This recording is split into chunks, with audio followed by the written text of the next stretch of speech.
Welcome to the grading and discussion feedback section of the Blackboard Discussions video series.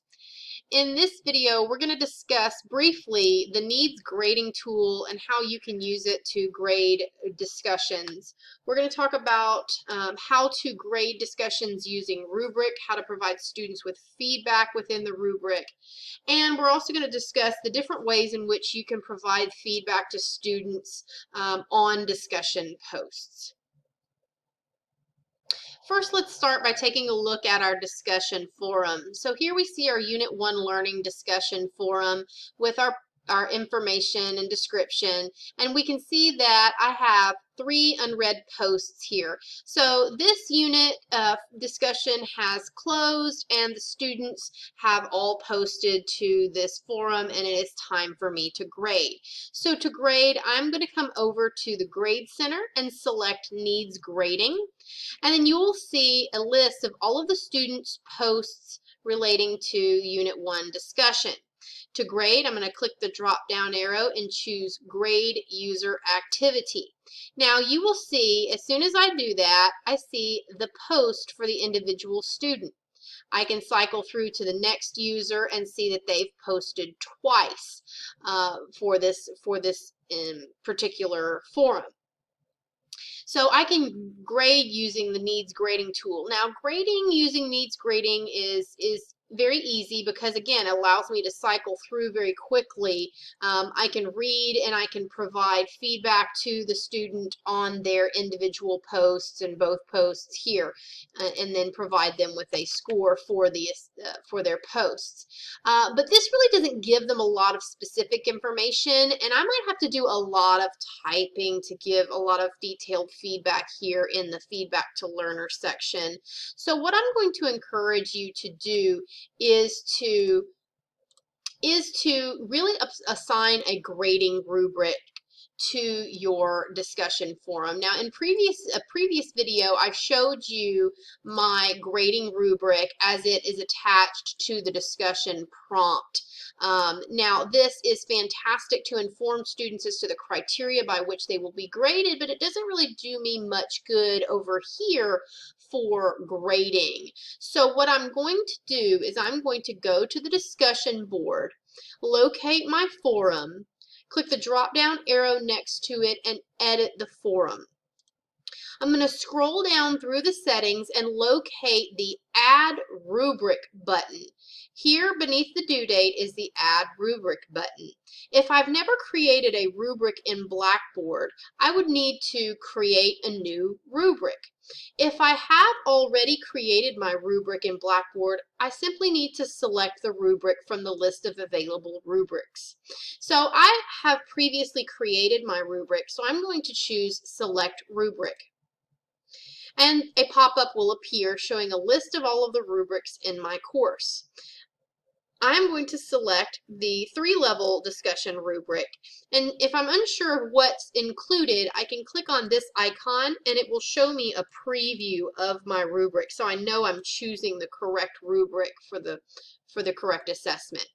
So I'll select the checkbox next to that and then click Submit. Now, Blackboard's going to warn me and say, do you want to assign the rubric's maximum points as the points possible? I'm going to say yes. Now notice that shifts it to 50 points. Obviously, I would set my rubric up to be as many points, worth as many points as needed for the assessment. So I'm going to accept it at 50 points. Now, some options you have here. You can click this button to view the rubric. You can click this button to edit the rubric. You can obviously set this to be used for grading, which is what we want, or you can use it for secondary evaluation. I really haven't ever needed to use it for secondary evaluation, but you might find that useful in your class. One of the more important settings is to show the rubric to the students. So typically you want to choose after grading or yes with rubric scores. After grading, they will only be able to see it after the assignment has been graded, but because they already have it in the prompt, that's okay. But if I don't have it in my discussion prompt or instructions information or front-end materials in the Getting Started section, then I may want to show it yes with the rubric score. So I'm just going to choose after grading because they already have access to that. So I've already set all of the other settings on my forum. I'm going to click Submit. And that way, the rubric will be tied to the discussion forum itself. So when I go back to the needs grading section, click the drop-down arrow to the right and choose Grade All Users. Now when this grading area comes up, you will see an extra option over here in the feedback section where the rubric is displayed. So I can click on the name of the rubric and it will drop that rubric down. Now I've used a points range rubric. You can choose points, you can choose percentage, percentage range, or points range. So I've used a points range here. Now I can click the checkbox to show the descriptions if I can't quite remember what each of these components mean. I can expand the description. I can even show the feedback boxes for each individual section. Now providing feedback to the students is as simple as clicking through the rubric and then maybe typing some individual feedback into the rubric boxes. So, maybe something like, I especially like the point you made here regarding this. Have you considered, maybe in your response post, have you considered this point, what have you, and then because this is a points range, I can select the individual point value for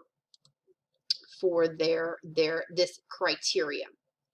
So once I've done that, all I need to do is scroll down to the bottom and click Save Rubric. If I don't like working in this narrow panel on the right-hand side, I can always click this button to show the rubric in a new window. This gives me a little bit more real estate. I can see very clearly the grid structure of my rubric. I can see the distribution of the points. And then, so that just gives you a different view. And of course, you would come down here and click Save. So once you've filled out the rubric, you just save your rubric.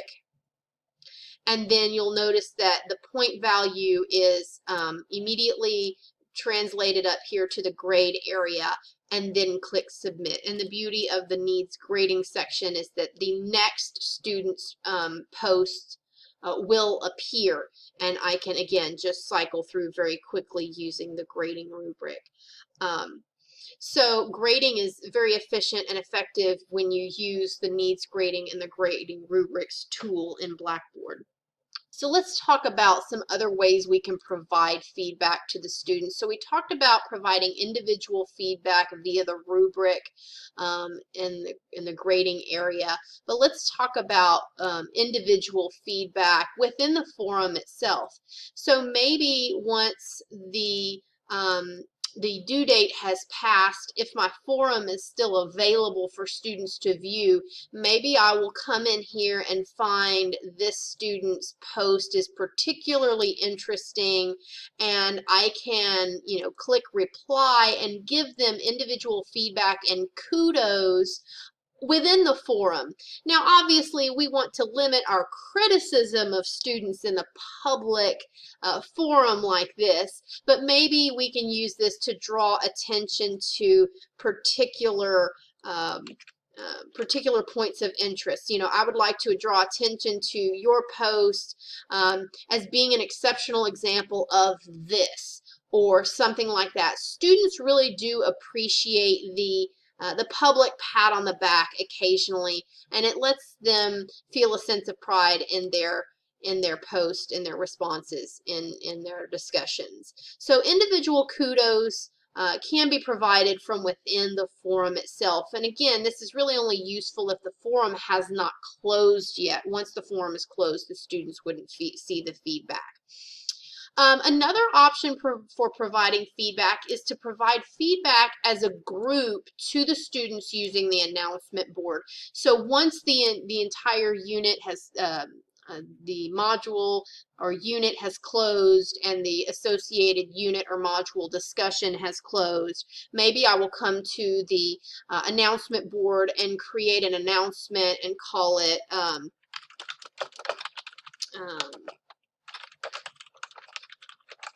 Unit 1 Learning Discussion Feedback, and then I can post general feedback to the class as a whole. Now that the discussion due date is passed, I want to take a moment to provide you with feedback. Some of the more interesting points that were made include blah, blah, blah.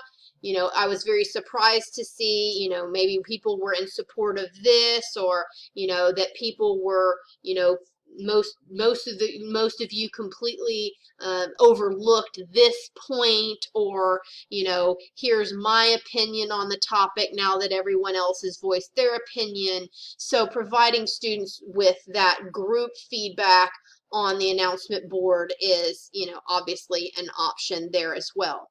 So these are just some things to consider when grading and providing feedback to students with regards to graded discussions.